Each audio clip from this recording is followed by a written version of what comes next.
I wonder how many more of you out there sometimes feel the way I do. That is, sometimes in life you feel the fire is over. Is that right? Are those words right? Are they right for the song? Sometimes in life you feel the fire is over, and it seems as though the writing's on the wall. Your work of art, you want to paint it, though when your pictures become slated, that's what they call the rise and fall. Sometimes in life people ask you questions, or questions about you. Superstar, you've almost made it. You can see my background. You can see how real it is, that I'm coming to you from a real home, a real house, my bedroom, which is in fact my inner sanctum, rather than from some office. You can see the kind of reading materials I entertain in my inner sanctum. The fact that my background is a little busy and in places a little unkempt, as in some of the pictures are starting to hang off the wall. My plants sometimes need a bit of watering. They're all right just now, but every now and again they get a bit limp. My hole punch here in the corner, and a whole bunch of other tat pens and wires and what have you. And why haven't I set up a nice, quaint, tidy little corner from which to film in, where I've got a semi-plain background with maybe one little plant or a little pretty design somewhere? Well, I'll tell you, and that's because I'm keeping mine real. A lot of these people online, a lot of these marketers that are sitting on their bench with the wide expanse of the penthouse office window behind them and what looks like reams of people tapping away on their typewriters and computers behind them. That's a movie played on the green screen in the background. You know this.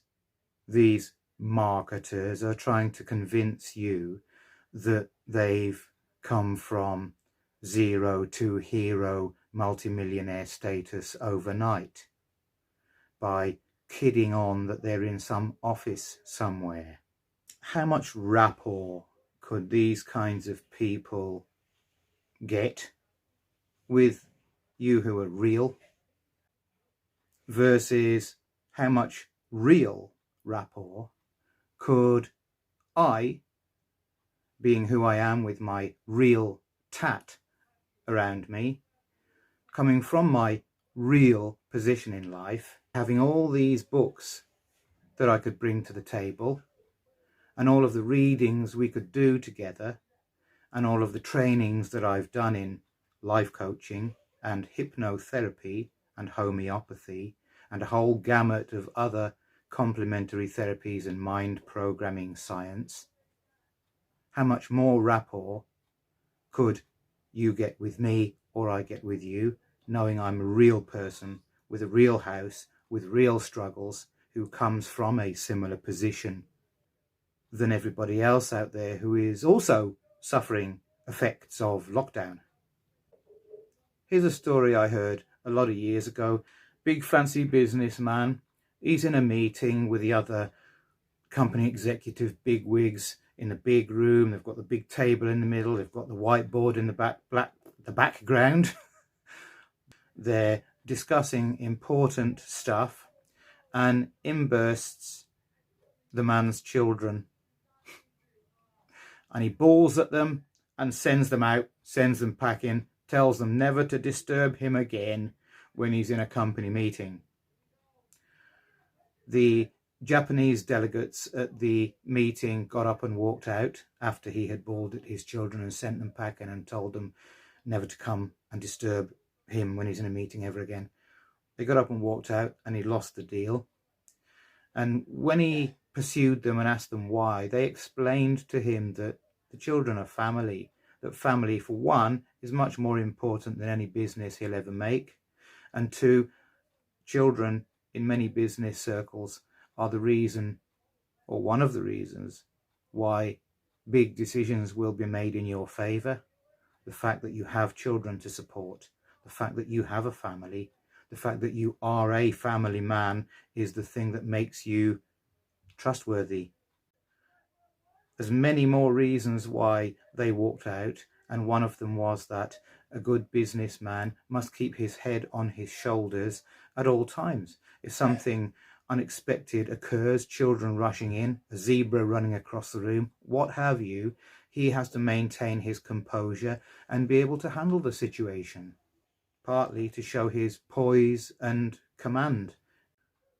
One of the other things about this space, with this background I have behind me here, is the fact that I also have my children's mandalas on the wall. Now, from a distance, you could say they ain't perfect. They're coloured in by children. I say that is why they are perfect. They're coloured in by children. As a healer, a life coach, an entrepreneur, I say, suffer the little children to have to come to me. I say, I respect all life. I will be utilising some of my children's artworks in some of my sigil magic healing talismans. That's why I've got them to do it.